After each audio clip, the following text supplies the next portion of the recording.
ত্রিপুরার প্রাক্তন মুখ্যমন্ত্রী এবং অবশ্যই ত্রিপুরার বিজেপির প্রাক্তন প্রদেশ সভাপতি বিপ্লব কুমার দেব যে রাজ্যের দায়িত্বে আছেন সেই রাজ্যের দায়িত্বে থেকে এবার বিজেপির জয়কে আরো একবার নিশ্চিত শুধু করলেন না, হরিয়ানায় পরপর 3 বার বিজেপির জয় নিশ্চিত হলো।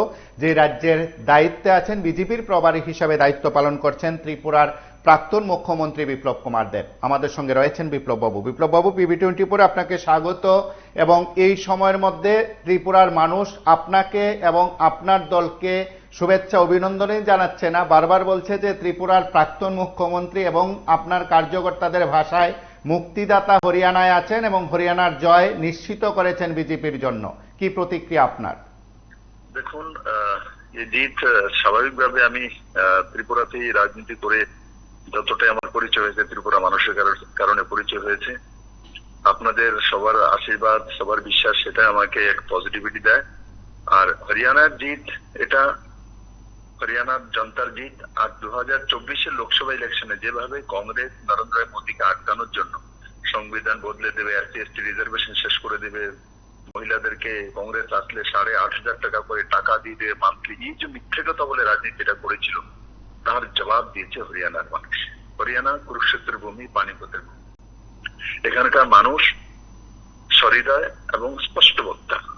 আর স্পষ্টতার সঙ্গে ভারতীয় জনতা পার্টিকে একক সংখ্যাগরিষ্ঠ সরকার দিতে চলছে।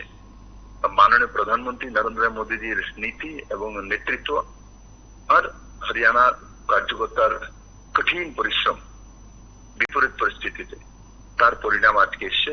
আমি তার জন্য আপনার মাধ্যমে হরিয়ানার সমস্ত বাসীকে অনেক অনেক শুভেচ্ছা জানাই। আর আমার ত্রিপুরার মানুষকে আমি অনেক অনেক কি বলবো, আজকে দুর্গাপুজোর সময়, এই সময় আমি যেন সবসময় ত্রিপুরার মানুষের আশীর্বাদ পেতে পারি আর মাথা নিচু করে যাতে কাজ করতে পারি, সেটাই আমি মানুষের কাছে আশীর্বাদ চাই, ত্রিপুরা সেই মায়ের কাছে আশীর্বাদ চাই। এই সময়ের মধ্যে একেবারে একটু সার্বিক ফলাফল যদি রাজ্যের সকলের কাছে একটু তুলে ধরেন। নেই, সার্বিক ফলাফল এখন তো মোটামুটি 50-এর আউট অফ 90, 50 কাছাকাছি আছে লিডিং এ।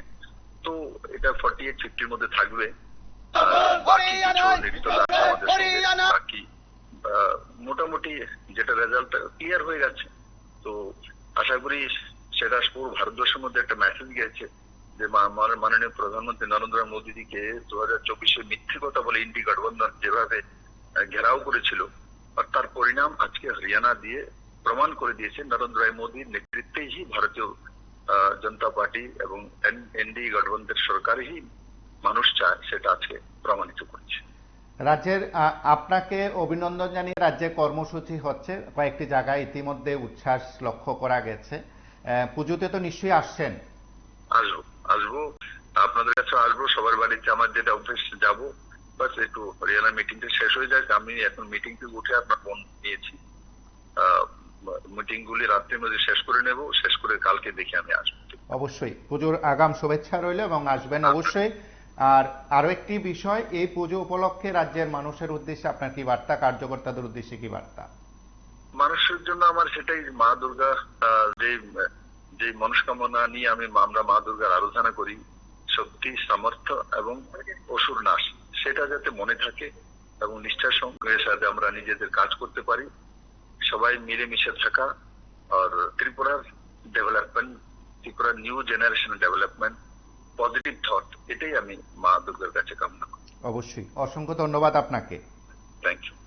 এবং আমরা এই মুহূর্তে কথা বললাম রাজ্যের প্রাক্তন মুখ্যমন্ত্রী তথা হরিয়ানার দায়িত্বপ্রাপ্ত বিজেপির প্রভারী বিপ্লব কুমার দেবের সঙ্গে। তিনি তার প্রতিক্রিয়ায় বলেছেন যে হ্যাঁ, সেই রাজ্যে যখন দায়িত্ব পেয়েছেন ত্রিপুরা থেকে তিনি যেভাবে উঠে গেছেন, ত্রিপুরার জনগণ তাকে যেভাবে আজকের জায়গায় পৌঁছে দিয়েছে, তাদের কাছে কৃতজ্ঞতা প্রকাশ করেন, শুভেচ্ছা জানান। এবং আপনারা প্রত্যেকে জানেন, আজ সকাল থেকে বলা যেতে পারে রাজ্য রাজনীতির নিরিখেও বিষয়টি যে একেবারে বলা যায় রাজ্যের আলোচনার বাইরে তা কিন্তু নয়। নজর রয়েছে হরিয়ানার দিকে, কারণ ত্রিপুরার প্রাক্তন মুখ্যমন্ত্রী সেখানে দায়িত্বে আছেন, সেটা যেমন একটা বিষয়, ঠিক অন্য রাজ্যগুলোর ফলাফলও কিন্তু ত্রিপুরার রাজনৈতিক পরিমণ্ডলে বারবার চর্চা হয়, বারবার আলোচনা হয়। আমরা একটা সরাসরি দৃশ্য দেখব রাজ্যে, যেখানে বিপ্লব কুমার দেব এখানে থাকেন, ঠিক তার আবাসকে কেন্দ্র করে সেখানে কর্মীদের উচ্ছ্বাস, সেখানে কর্মীদের ভালোবাসার যে কর্মসূচি, সে কর্মসূচি দলের প্রতি উৎসর্গিত করার যে ভাবনা, সেটা সেখানে তারা তুলে ধরেছেন। আমরা একবার দেখব সেই কর্মসূচি সরাসরি দৃশ্য।